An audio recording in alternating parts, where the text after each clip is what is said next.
अभी फ़िलहाल बहुत ही ज़्यादा डिस्टर्बिंग खबर सामने आ रही है, जिसमें कि अब हरियाणा में बहुत बड़ा वायलेंस होता हुआ दिख रहा है, जिसमें कि हरियाणा का नूहं डिस्ट्रिक्ट इस वायलेंस का एपिसेंटर है। इस पूरे कम्युनल वायलेंस के हर एक पहलू पर चर्चा करेंगे। उससे पहले आपका सचेतनता चैनल में स्वागत है। मैं आपका दोस्त अरमान। अब ये खबर सामने आ रही है कि हरियाणा के नूंह में 2 ग्रुप्स के मध्य वॉलेंटिक क्लैश हुआ है, जिसमें कि कुछ लोगों की मृत्यु हो गई है और बहुत से लोग घायल भी हैं। पहले हम इस जगह के लोकेशन के बारे में देख लेते हैं। तो आप ये भारत के उत्तरी भाग में हरियाणा राज्य को देखते हैं। हम दिल्ली के दक्षिण की ओर देखते हैं गुरुग्राम, जो कि दिल्ली एनसीआर रीजन में ही आता है। तो खबर ये है कि बजरंग दल के द्वारा एक ब्रिजमंडल अभिषेक यात्रा निकाली गई थी, जो कि दिल्ली के पास से गुरुग्राम से शुरू हुई थी। BJP district president गर्जी Kakkar ji के द्वारा हुआ और ये यात्रा गुरुग्राम से सोहना होते हुए नूंह तक पहुंची थी, जहाँ से कि उसे फिरोज़ापुर जिरका जाना था। ये वायलेंस की जितनी भी घटना है नूंह नामक स्थान पर 3 घंटे से ज़्यादा तक चली थी। इसके अलावा ये वॉलेंटिक क्लैश नूंह से भी आगे बढ़ करके सोहाना तक भी पहुंच गई थी, जहां पर कि इस वॉलेंटिक क्लैश ने अपना विकराल रूप धारण किया और इस घटना में घायल हुए लोगों का पास ही के अस्पताल में भर्ती करा करके इलाज कराया जा रहा है। और आप ये घटनास्थल की कुछ तस्वीरें देखते हैं, जिसमें कि इस प्रकार की हिंसा होते हुए आप देखते हैं।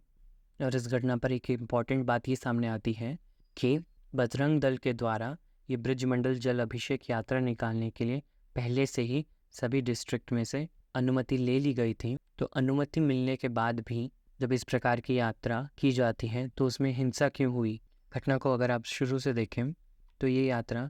कल सुबह 10 बजे से नूंह से वो अपनी यात्रा आरंभ करते हैं, जिसमें कि वो अपना जयकारा लगाते हुए आगे बढ़ते हैं। परंतु उनके इस यात्रा के आरंभ करने के 2 घंटे के अंदर अंदर ही दूसरे पक्ष द्वारा ये आरोप लगाया जाता है कि उनके द्वारा लगाए गए इस प्रकार के स्लोगन प्रोवोकिंग स्लोगन्स हैं, और जिससे कि ट्रिगर होके प्रतिपक्ष के द्वारा पहले पथराव आरंभ किया गया, जिसमें कि यात्रा में सम्मिलित लोगों द्वारा पहले इस पथराव से बचते हुए दिखाई दिए। परंतु ऐसा बताया जा रहा है कि प्रतिपक्ष के द्वारा पथराव ना रोके जाने से यात्रा में सम्मिलित लोग भी इस पथराव में शामिल हुए और दोनों ही पक्षों के द्वारा एक दूसरे के ऊपर पथराव किया जाता है। और देखते ही देखते ये हिंसा बहुत ही ज़्यादा बढ़ जाती है, जिस कारण से कि इंटरनेट सर्विसेज को सस्पेंड कर दिया जाता है टिल 2 अगस्त। और ये हिंसा शाम के 6 बजे तक उस एरिया के कई जगहों तक फैल जाती है, including Sohna in Gurgaon, Hodal in Palwal and Ballabgarh in Faridabad, जिस पर कि गुड़गांव के डिप्टी कमिश्नर द्वारा वार्निंग इशू करी जाती है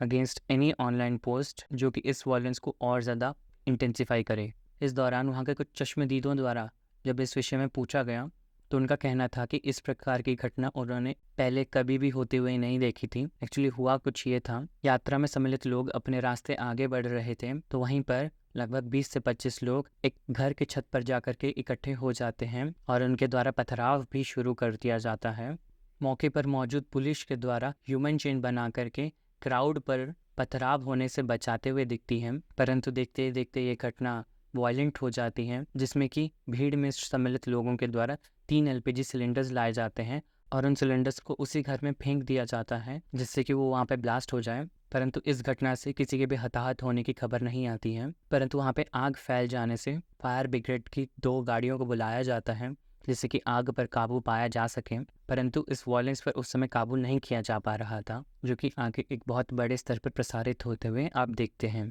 और इसके बाद पुलिस के द्वारा ये जानकारी दी गई कि घटनास्थल में पास ही के कुछ मंदिरों में 3000 से 4000 लोग फंसे हुए थे, इस पथराव के डर से छिपे हुए थे, जो कि इस क्लैश के कारण यहाँ से बच कर के नहीं जा पा रहे थे। तो उनमें से भी लगभग 3000 लोगों को रेस्क्यू कर लिया गया है, जिसमें कि औरतें और बच्चे भी शामिल हैं। परंतु इस घटना के पीछे का मेन कारण बजरंग दल के एक एक्टिविस्ट द्वारा विवादित वीडियो को बताया गया है और ये बजरंग दल मेंबर मोनू मनेश्वर के द्वारा सर्कुलेट किया गया था, जिसके ऊपर की कई सारे क्रिमिनल केसेस पहले से ही हैं। मोनू मनेश्वर के बारे में अगर आपने सुना होगा तो हाल ही में राजस्थान में 2 मुस्लिम युवकों को जिंदा कार में जला देने की खबर सामने आई थी। तो इसके पीछे का आरोप मोनू मनेश्वर के ऊपर लगाया जा रहा था,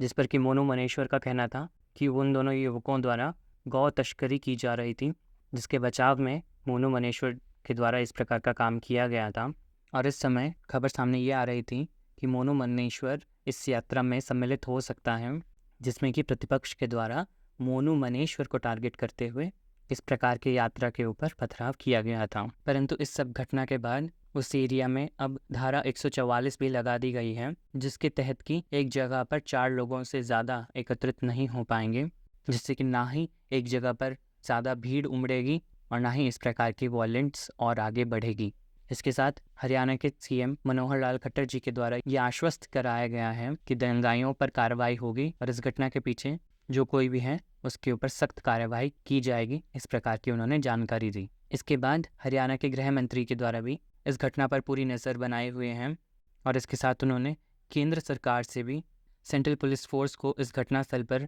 भेजने के लिए रिक्वेस्ट किया है, जिसमें कि सेंट्रल होम मिनिस्ट्री के द्वारा